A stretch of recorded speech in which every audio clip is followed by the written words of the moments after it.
guys, my name is Belen. My name is Judith. This is our focus project. We will talk about euthanasia. Introduction. The current debate on euthanasia sits within a social context that is in a state of flux. Modern medical technology has led to increasing developments in and greater availability of artificial measures to prolong life. It is universal truth that death is the only certain in this uncertain world. Everyone knows that death will occur eventually, whether one likes it or not.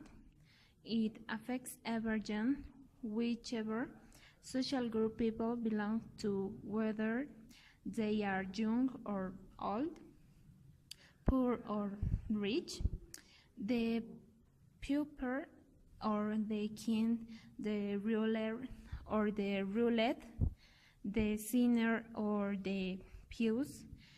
In addition, one has to face the death of loved one event before one have to face death, and this is what makes death poignant, impregnable, and fearsome.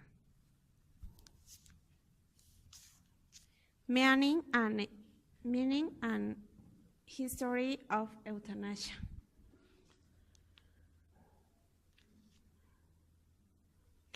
The word euthanasia is derived from two Greek words which mean a good deed, eu, will, and thanatos, death.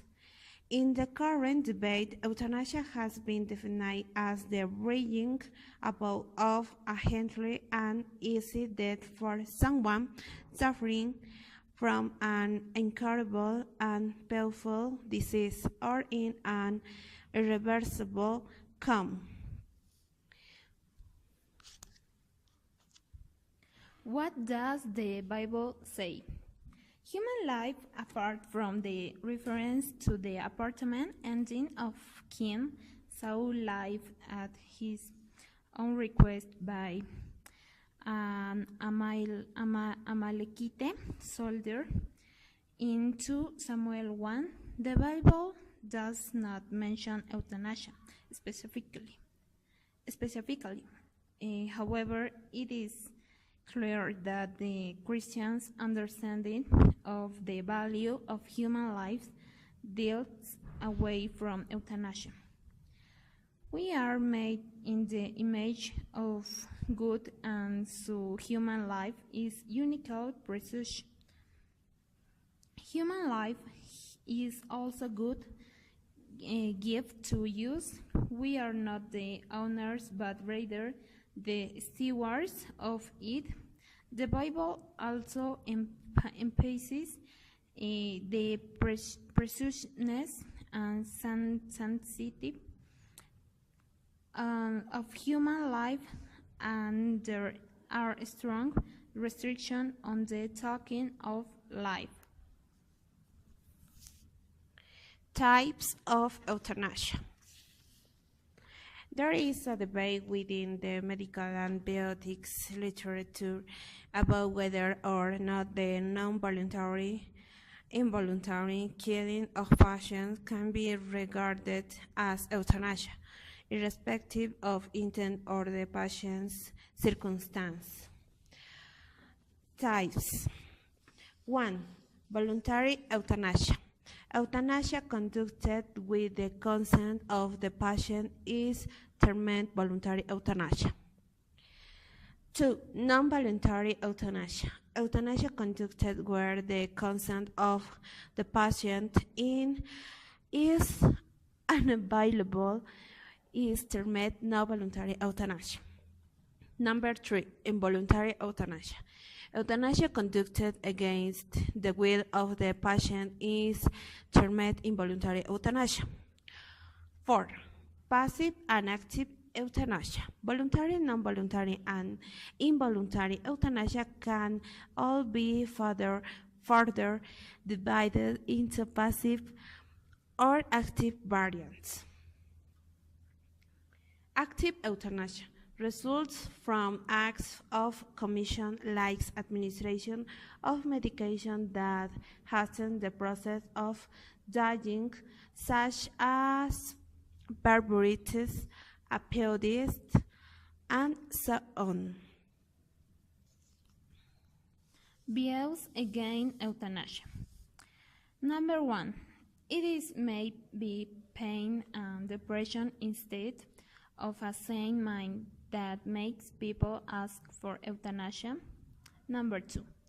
It may be misused to eliminate people.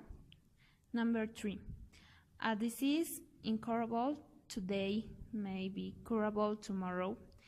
In the age of new technologies and discoveries in medicine, an issue has arisen over whether a person on life support, respirators, and feeding tubes has right to live or die.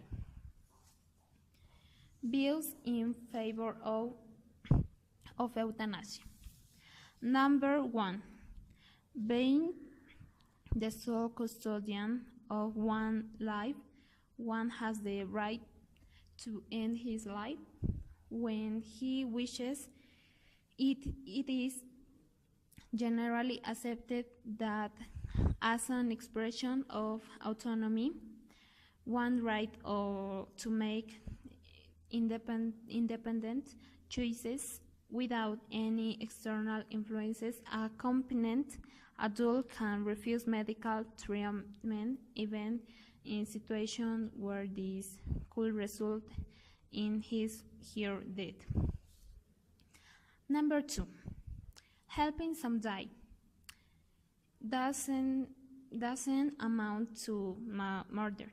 Number 3.